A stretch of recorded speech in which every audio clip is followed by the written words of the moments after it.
Hey, Matt the Helpful Home Inspector here. As a licensed home inspector, certified master inspector here in southeastern Wisconsin. Since 2011, I've inspected over 5,000 homes. And the series that we're bringing you here is a series of short 2 to 3 minute videos about 10 defects that I think you should know.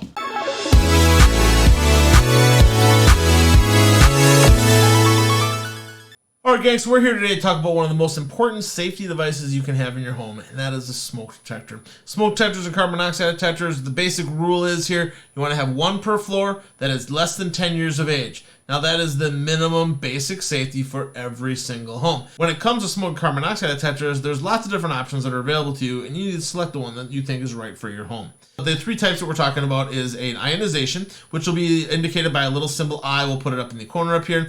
You can also have a photoelectric, which will be a little symbol with a P in the middle of it, and that will be up in the corner up here as well. Or you may have a dual sensor, which is basically going to have photoelectric and ionization all in the same unit, which is really probably the best way to go. You can spend anywhere from $7 up to $400, but ultimately the smoke detector needs to be right for you and your family. Now, one of the things to buying your smoke and carbon monoxide detector is that there are ways that these smoke and carbon monoxide detectors can be linked together so that when one goes off, they all go off. So basically, if you had, let's say you have one in the basement and you're sleeping upstairs on the second floor. Well, when the one in the basement goes off, you want to be alerted to that. So having them linked up with either Wi-Fi, Bluetooth, or even hard wiring is really the best way to go. And that way basically is going to alert you to a fire in the basement, even though maybe none of that smoke has made it to the second floor, which is great. Also having a fire safety plan. So in the event of a home fire, where do you go? What do you do? Making sure that your kids understand how to get out of the home in the event of an emergency,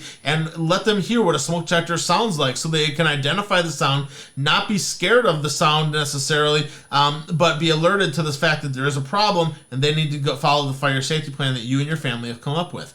When it comes to a home inspection, one of the things that we will tell you is if the smoke detectors are working, if they're too old, that kind of stuff, if they're placed improperly. But as far as smoke carbon monoxide detectors go, folks, while it's something, a home inspector's not going to be the person that tells you what to negotiate, okay? But this is not something that I would recommend you negotiating, all right?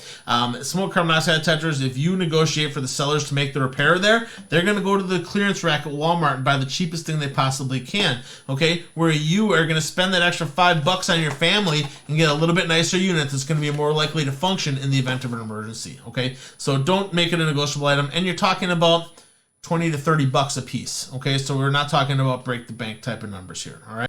Again, as far as basic safety goes, folks, minimum of one smoke and carbon monoxide detector per floor, and they need to be less than 10 years of age. However you do it, doesn't matter to me, but at least have some working smoke and carbon monoxide detectors in your home, whether it be ionization, photoelectric, dual sensors, smart technology, I don't care. Protect you and your family. When it comes to talking about these defects, folks, always keep in mind there is no such thing as a perfect house. And if you try to chase it, it'd be the same as hunting for Bigfoot. We got to keep things real and understand that there's going to be things at the home that will require maintenance and upkeep. If you would like to learn more about how to take care of your home, search out the Helpful Home Inspector on all your social medias. And remember, the better you take care of your house, the better it will take care of you.